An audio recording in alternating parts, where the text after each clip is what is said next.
Delta Force did not begin with its own soldiers. It could not. When the unit was created in 1977, it had a name, a founder, and a mission, but not a single operator, because the kind of man it needed did not yet exist to be recruited off the street. So its founder did the only thing he could do. He went and took them from somewhere else.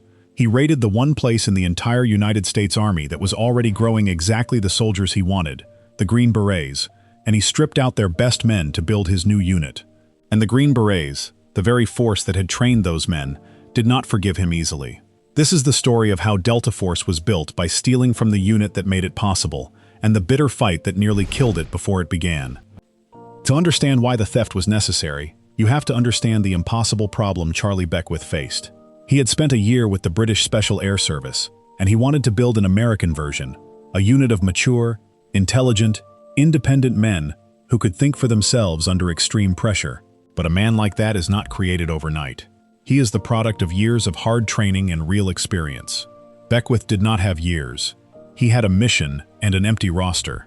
He needed soldiers who were already most of the way there, already selected, already seasoned, already elite.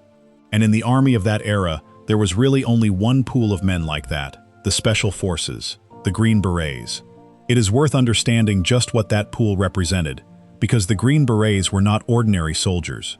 Special Forces had been shaped in the early 1960s, championed by President Kennedy himself, who saw that the wars of the future would often be shadow wars, fought not by massed armies, but by small teams who could slip into a country, live among its people, speak their language, and fight unconventionally.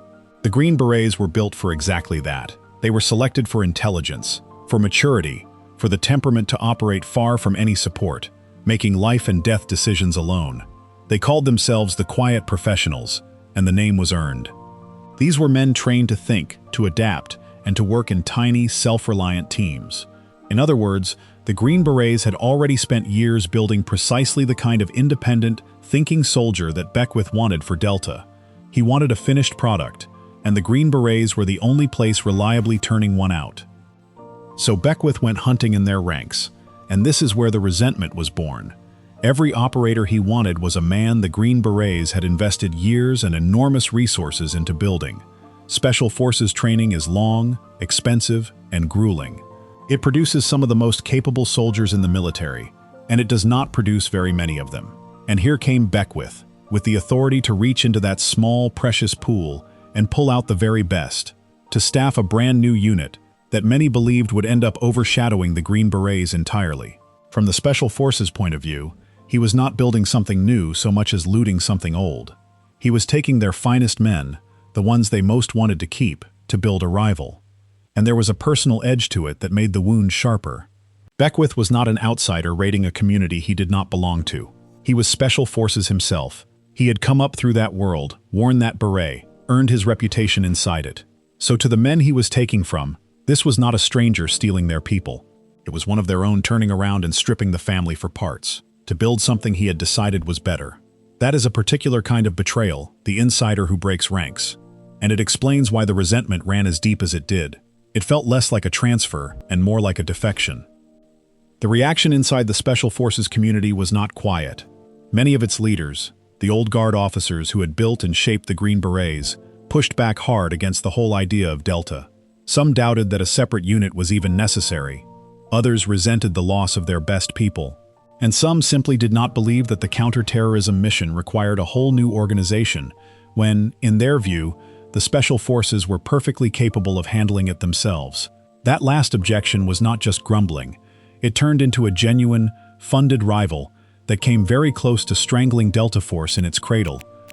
That rival had a name, Blue Light. While Beckwith was still slowly and painfully building Delta, the Army authorized the 5th Special Forces Group, under a colonel named Bob Mountell, to stand up an interim counterterrorism unit made of Green Berets. The message behind Blue Light could not have been clearer. It was the Special Forces community saying, "We do not need Beckwith's expensive new unit and his endless selection. We already have the men, we already have the skills, and we can cover this mission right now, from inside our own ranks." Blue Light was a statement, and it was a threat, because if it succeeded, there was no reason for Delta to exist at all. If you are enjoying the real, tangled story of how these units were actually born, subscribed to War Code, because this rivalry, the new unit against the parent that resented it, decided the entire future of American Special Operations, and it was a much closer call than most people realize. Here is what made it so dangerous for Beckwith.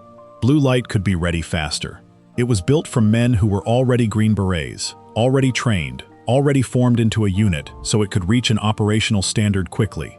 Delta, by contrast, was slow because Beckwith refused to compromise on his selection. He insisted on running men through his brutal assessment course and taking only the tiny handful who passed, which meant Delta filled its ranks at an agonizing pace. So for a real and nervous stretch of time, the Army had two competing counterterrorism units, one that was ready now and one that was barely staffed. And a reasonable person could have looked at the two and concluded that the fast, cheap option from the Special Forces made the slow, expensive experiment unnecessary. What saved Delta was the very thing that made it slow. Beckwith's argument was that the counterterrorism mission at the highest level was not just an extension of Special Forces work. It demanded a different kind of unit, permanently dedicated to it, built around a selection that found a very specific and rare type of man, and trained relentlessly at a standard no part-time or interim arrangement could match. Blue light was good. It was full of excellent soldiers. But it was a stopgap, and Beckwith was building an institution. In the end, the Army agreed with him. The decision came down in favor of Delta, and Blue light was stood down. Its purpose served as a bridge, its existence a reminder of how nearly the Green Berets had made Delta redundant before it drew its first full breath. And so the irony completed itself. The Special Forces created the pool of talent that Delta drained. The Special Forces then built a rival to prove Delta was unnecessary. And in the end, the Special Forces lost that argument and watched Delta go on to become the most legendary unit in the American military, staffed, in the beginning, largely by their own stolen sons. The parent trained the child, tried to replace the child, and then had to watch the child eclipse it, using the parent's own best people to do it. It is one of the sharpest family rivalries in military history, and it happened almost entirely out of public view. But step back from the resentment, and you find something that is not a scandal at all. It is actually the fundamental law of how elite units are born. You do not conjure the best soldiers in the world out of thin air. You cannot. The only way to build a truly elite unit quickly is to take an already excellent force and concentrate its very best into a smaller, sharper point. Delta Force, in its essence, was distilled Special Forces and Rangers, the cream of two already elite communities, poured into a single, tiny, specialized vessel. What looked like theft was really distillation, and distillation is how every great unit, in every army, has always been made. It helps to see exactly why a Green Beret was such ideal raw material. To earn the beret in the first place, a soldier had to pass a long, punishing qualification, prove he could operate independently, often learn a language, and show the judgment to make hard calls with no one looking over his shoulder. Those are not the traits of a foot soldier. They are the traits of a small unit leader and an independent operator, and they overlap almost perfectly with what Delta's selection was designed to find. So when Beckwith took a Green Beret, he was not starting from scratch. He was taking a man who had already been filtered once, for many of the same qualities, and running him through a second, even finer filter. The Green Berets made the first cut, Delta made the second. The Green Berets were not the only hunting ground either. Beckwith also drew on the Army Rangers, the elite light infantry of the 75th Regiment, and the two sources gave him two slightly different kinds of men. From the Green Berets came the mature, independent thinker, the operator comfortable working alone in the gray spaces. From the Rangers came raw aggression, discipline, and physical hardness, young men forged in one of the toughest conventional units in the world. Delta wanted both, the thinker and the fighter, and it blended them. But it was the Green Berets who felt the loss most keenly, because they had the smallest numbers of the most specialized men, and every one Beckwith took was one they could least afford to give up. And being chosen did not mean a man had arrived.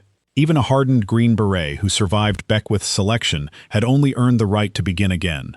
Ahead of him lay months of specialized training in the actual craft of the unit, the shooting, the breaching, the close work, where he could still be found wanting and sent home. So the theft was not simply a matter of moving good men from one roster to another. It was taking the best of an elite force and then demanding they prove themselves all over again, from the bottom, at a standard higher than anything they had faced before.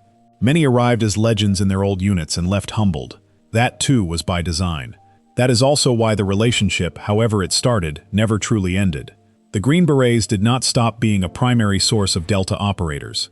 If anything, the theft became a pipeline.